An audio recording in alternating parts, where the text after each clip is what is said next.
এই সময়ে শহীদি হেফাজতে ইসলাম বাংলাদেশ আজকে ঐতিহাসিক দায়িত্ব পালন করার জন্য আজকে মাঠে নামতে বাধ্য হয়েছে।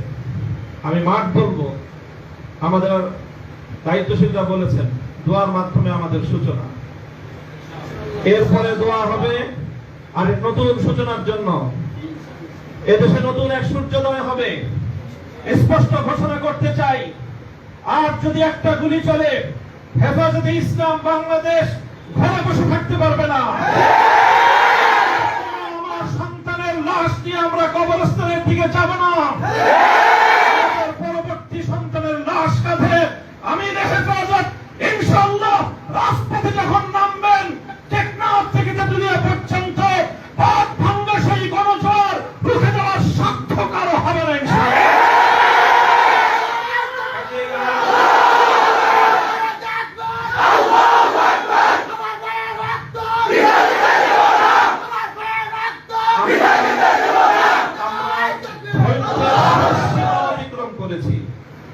পরিস্থিতি এভাবেই যদি চলতে থাকে, আর যদি আমাদের দেশের জনগণের নিরাপত্তার দায়িত্বে নিয়োজিত আইন শৃঙ্খলা রক্ষাকারী বাহিনী বুলেট যদি আর বন্দুকের নল থেকে আরেকটি বুলেট ছুড়ে, তাহলে বাংলাদেশের পরবর্তী কোন অভ্যুত্থান অবশ্যম্ভাবী হবে। সে অভ্যুত্থান রুখে দিতে কেউ পারবে না। আমরা আল্লাহ পাক রব্বুল আলামিনের কাছে দোয়া করব, যারা বৈষম্যের বিরুদ্ধে জীবন দিয়েছে, যারা বৈষম্যের বিরুদ্ধে জীবন দিয়েছে, অত্যাচারীর হাতে যাদের প্রাণ গিয়েছে, তারা নিঃসন্দেহে শাহাদাত বরণ করেছে।